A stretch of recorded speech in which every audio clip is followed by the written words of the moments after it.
แม่วันท่าหยังอรอนอนอเนนผอพึ่งก็ใจสระอวรนอนอวรอรอผอพึ่งหยังผอพึ่งก็เกยสระอาแม่วันพกานามสกุลสามดวงสามดวงท่านที่40สามดวงเจ้าเลขมัน4040หมู่หมู่สิบห้าหมู่หยังหมู่15เจ้าหมู่15บ้านใหม่เจริญน่ะเจ้าบ้านไม้ทุ่งเจริญค่ะอยู่ตรงไหนนี่มันใหม่ทุ่งเจริญไม้ทุ่งเจริญแม่นหลวงพี่ลาดอะค่ะฮะหลวงพี่ลาดอะ โหมึงฝังนี่เหรอเจ้ามาแฝงนะแกโอ้เจ้ามาแฝงนะก็ได้ไปได้ทีนะตุลุงก็มาเอาคนเดียวกะอย่าโซมือกะชมมือกับเจ้าไปได้วะเอาละโอ้โอเคเด้อเบอร์อย่างเบอร์นี่เนาะเจ้าเบอร์นี่แก0987906065ค่ะ7906065เจ้าบ้านไม้ทุ่งเจริญนะคะบ้านใหม่ทุ่งเจริญเนาะโอเคเนอะเจ้าฝางโอเคหวัดดี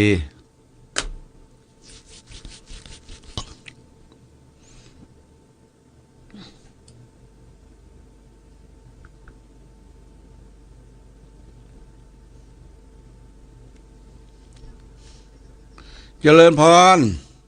ครับสวัสดีครับท่านพระครูครับจากไหนพ่ออันนี้ผมนี่พอเบอร์ใหม่แล้วเด้อไผ่เบอร์ใหม่ไผ่บุญมีซอยองยาโอ้กันนะว่าปีนี้ท่านพระครูจะได้นี่มีอย่างก็เมตตาอย่าเอาไปส่งเฮ้อเด้อสื่อพิมพ์ปฏิทินจะส่งเฮ้อเด้อครับแล้วการนั้นเราเตียนเนาะเทียนมีอยู่เอากี่ชุดมีอยู่เนาะโอเคได้ถ้าอย่างได้ขึ้นแหมใหม่ก็โทรใหม่เด้อโทรมาใหม่เด้อหวัดดีบุญมีใช้ประการครับแล้วอันนี้มันเบอร์นั้นมันมีเด็ดอันนี้มันมีสตางค์ไม่ได้ได้ครับก็โทรมาเด้อหวัดดีเด้อ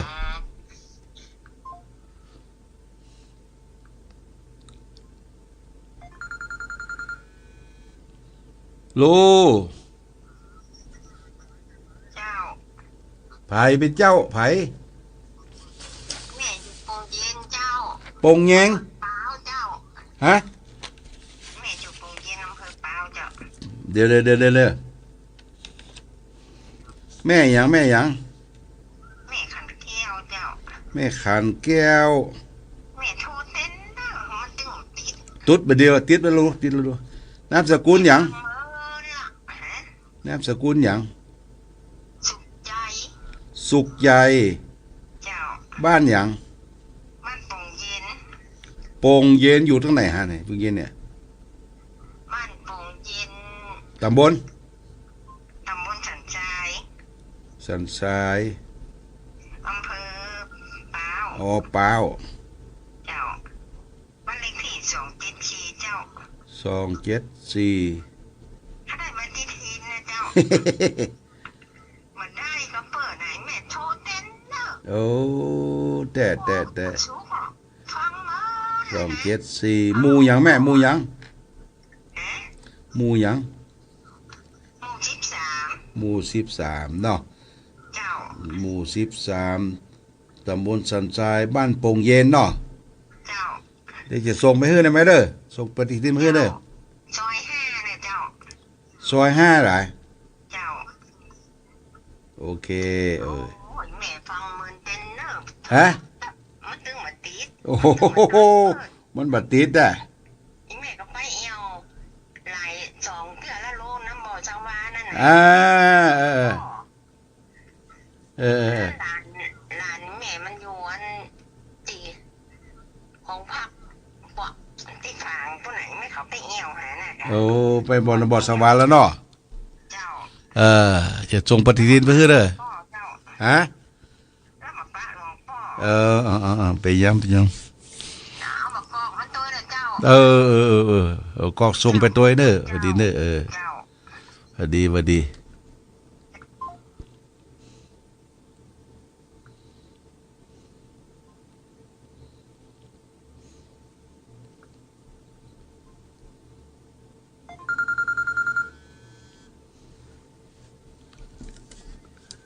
โล ราชการเจ้า จากที่ไหน จากลำพูนเจ้าโทรหาตุลุง โอ้ก็ได้ปฏิทินแม่หยัง แม่กองทองสีวงวาน ฮะแม่หยัง แม่กองทองสีวงวาน กองใดกอง กลองทอง แม่กลองทอง สีวงวาน สีวงวาน เจ้า บ้านหยังบ้านหยัง บ้านสีย้อย บ้านสีย้อย ตำบลต้นโพง ต่อต้นธง เมืองจังหวัดลำพูน เลขที่บ้านแม่เลขที่บ้าน เลขที่บ้าน165 หมู่ 165หมู่4 4เจ้า ต่อต้นธงเนาะ เจ้าต้นโพง อ๋อ จังหวัดลำพูน โอเคโอเคพี่ส่งปฏิทินปืนนะแม่เด้อ ขอบคุณเจ้าขอบคุณไปเนอะเอาประกอบด้วยกะ เอาประกอบ 68 แล้วเอาน้ำมนต์ที่ตุลุงอ่ะ น้ำหมดได้แล้วกะ เจ้า โอเคโอเคโอเคเนอะแม่เด้อสวัสดีเด้อ เจ้าขอบคุณเจ้า